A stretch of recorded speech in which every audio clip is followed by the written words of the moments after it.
Bismillahirrahmanirrahim. Alhamdulillahilladzi an'amana 'alaina bi ni'matil imani wal islam. Asyhadu an la ilaha illallah wahdahu la syarikalah. Lahul malikul 'alam. Wa ashhadu anna Muhammadan abduhu wa rasuluhu sayyidul anam. Sallallahu ala Muhammadin wa ala alihi wa ashabihil kiram.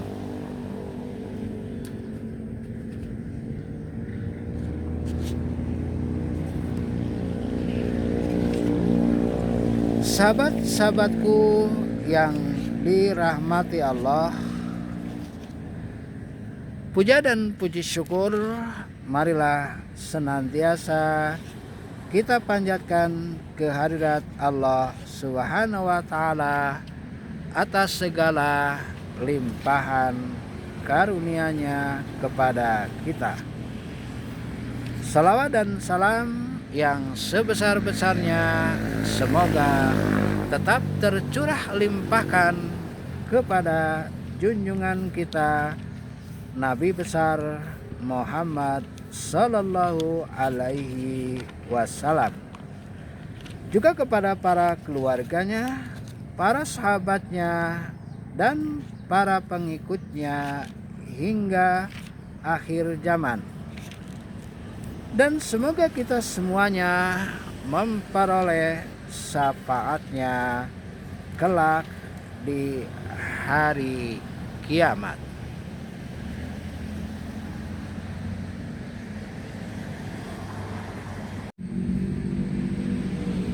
Sahabatku yang dirahmati Allah,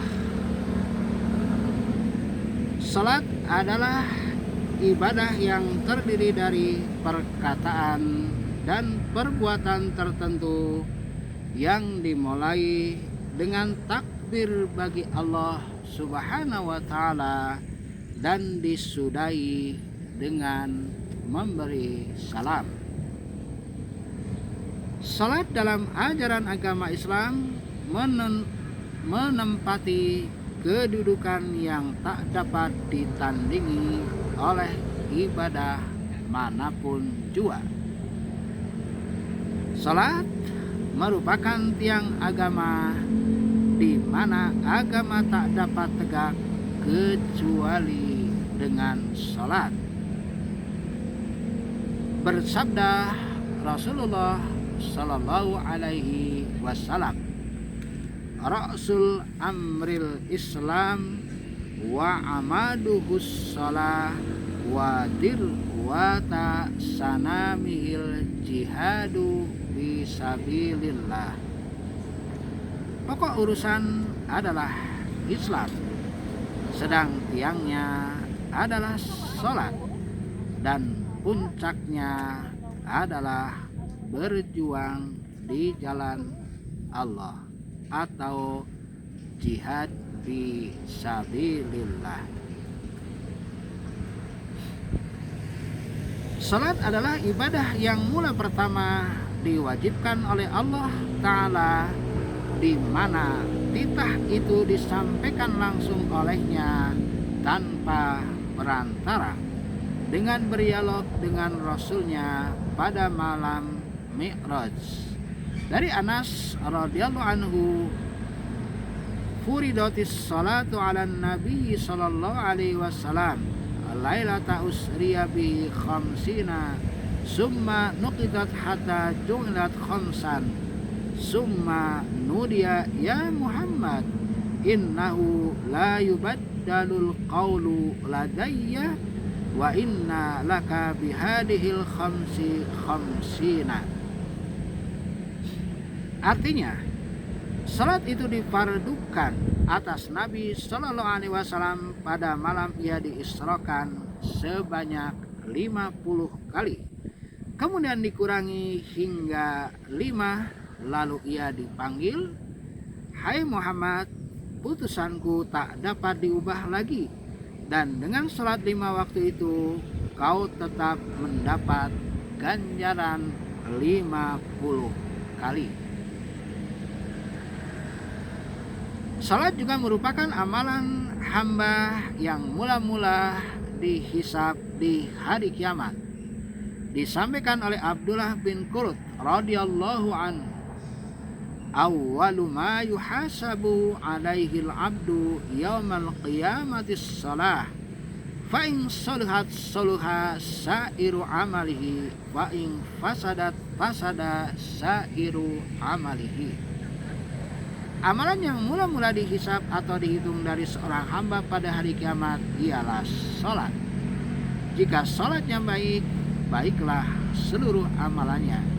Sebaliknya, jika jelek, jeleklah pula semua amalnya. Salat juga wasiat terakhir yang diamalkan oleh Rasulullah Sallallahu Alaihi Wasallam kepada umatnya sewaktu hendak berpisah meninggalkan dunia. Demikian, beliau bersabda dalam saat-saat hendak menghembuskan napasnya yang terakhir, "Jagalah salat, begitupun hamba sahayanya." Salat juga merupakan barang terakhir yang lenyap dari agama, dengan arti bila salat hilang, maka hilanglah pula agama secara keseluruhannya, sebagaimana disabdakan oleh Rasulullah Sallallahu Alaihi Wasallam, "Sungguh buhul atau ikatan agama Islam itu akan terurai satu persatu.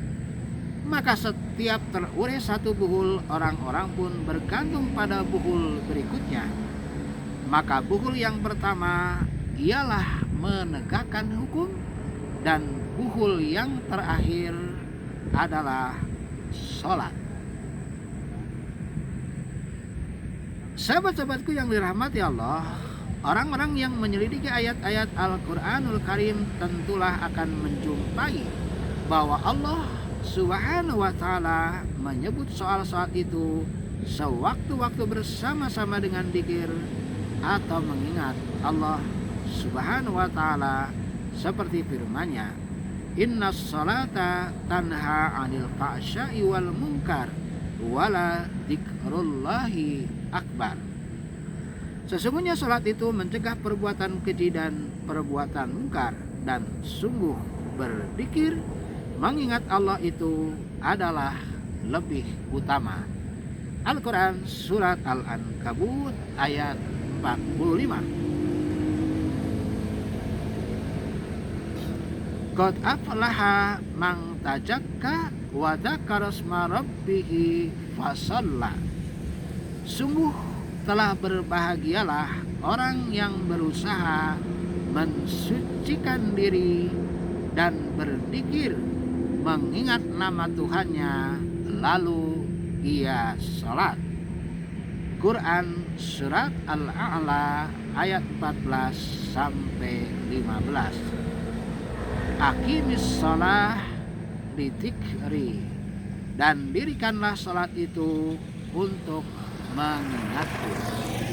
Quran Surat Toha ayat 14. Dan sewaktu-waktu salat disebutkan dengan perintah mengeluarkan zakat. Wa aqimus shalah wa atuz zakah, dan dirikanlah salat dan tunaikan zakat. Al-Quran Surat Al-Baqarah ayat 110. Di kali yang lain, salat disebutnya bersama-sama dengan sabar. Wasta'inu bis sabri was salah. dan mohonlah pertolongan dengan sabar dan dengan sholat. Al-Quran Surat Al-Baqarah ayat 45. Dan kali yang lain lagi dengan kurban dan ibadah-ibadah lainnya, misalnya fasalli li rabbika wanhar, dan salatlah karena Tuhanmu dan sembelilah kurban. Quran Surat Al-Kautsar ayat 2. Qul innas salati wa nusuki wa mahyaya wa mamati lillahi rabbil alamin la syarika lahu wa bidzalika umirtu wa ana awwalul muslimin. Katakanlah, sesungguhnya salatku dan ibadahku, hidup serta matiku adalah milik Allah, pengatur seluruh alam, tak satu pun serikat baginya, dan demikianlah aku, dan aku adalah orang-orang yang mula-mula menyerahkan diri. Quran Surat Al-An'am ayat 162 sampai dengan 163. Kadang-kadang salat dipakai sebagai pembukaan perbuatan-perbuatan baik dan sekaligus penguncinya, sebagaimana dalam surat Al-Ma'arij dan permulaan surat Al-Mu'minun. Qad aflahal mu'minun alladzina hum fi salatihim khashi'un walladzina hum ala salawatihim yuhafidun. Sungguh telah berbahagialah orang-orang mukmin, yaitu orang-orang yang khusyuk di dalam salatnya, sampai dengan firman-Nya, dan orang-orang yang menjaga salat mereka, merekalah yang layak untuk menjadi pewaris, yakni yang akan mewarisi surga Firdaus, kekal mereka di sana untuk selama-lamanya. Quran Surat Al-Mu'minun ayat 1 sampai dengan 11. Dan disebabkan pentingnya sholat dalam agama Islam, maka penganut-penganutnya disuruh mengerjakannya baik di waktu mukim maupun di dalam perjalanan, di waktu damai maupun di waktu perang, di waktu sehat ataupun sakit. Hafidu ala salawati was salatil wusta wa qumu lillahi qanitin. Wa in khiftum farijalan aw rukbanan fa idza amintum fadhkurullaha kama 'allamakum ma lam takunu ta'lamun. Jagalah salat-salat itu, tiada terkecuali salat wusta. Berdirilah kamu untuk beribadah kepada Allah didorong oleh rasa takut akan perintahnya. Dan jika kamu dalam keadaan cemas, maka lakukanlah salat itu sambil berjalan kaki atau sambil berkendaraan. Dan jika telah aman, ingatlah kepada Allah yang telah mengajarkan kepadamu segala apa yang tidak kamu ketahui. Quran Surat Al-Baqarah ayat 238 sampai dengan ayat 239. Dinyatakan pula kaifiat atau tata cara melakukannya dalam perjalanan di waktu perang maupun di waktu damai. Bisa dilihat dalam Al-Quran Surat An-Nisa ayat 102. Islam amat menentang orang-orang yang menyia-nyiakan dan mengancam orang-orang yang lalai dari melakukan sholat. Berfirman Allah Subhanahu wa Ta'ala, wa khalafa min ba'dihim khalqun adha'us shalah wattaba'us syahawati fasaufa yalqauna ghayya. Maka di belakang mereka muncullah satu golongan yang menyia-nyiakan salat dan mengikuti syahwat, hingga mereka pun terjerumus dalam kesesatan.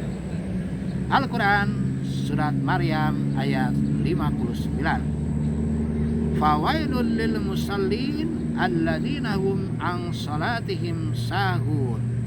maka celakalah bagi orang-orang yang sholat, yakni orang-orang yang lalai dari sholatnya. Al-Ma'un ayat 4 sampai dengan 5. Oleh karena itu, sholat merupakan salah satu urusan penting yang membutuhkan petunjuk khusus. Maka Nabi Ibrahim alaihissalam pun memohon kepada Tuhan agar beliau bersama anak cucunya dijadikan penegaknya. Katanya, Rabbij'alni muqimas sholati wa min dzurriyyati Rabbana wa taqabbal du'a. Tuhanku, jadikanlah daku bersama anak cucuku pendiri sholat. Ya Tuhan kami, kabulkanlah doaku ini. Quran Surat Ibrahim ayat 40. Semoga kita dapat menegakkan sholat, mengerjakan dengan sebaik-baiknya dan berkesinambungan, dan kita berlindung kepada Allah dari orang-orang yang melalaikan sholat dan juga orang-orang yang menyia-nyiakan sholat. Terima kasih. Wabillahi taufik wal hidayah. Wassalamualaikum warahmatullahi wabarakatuh.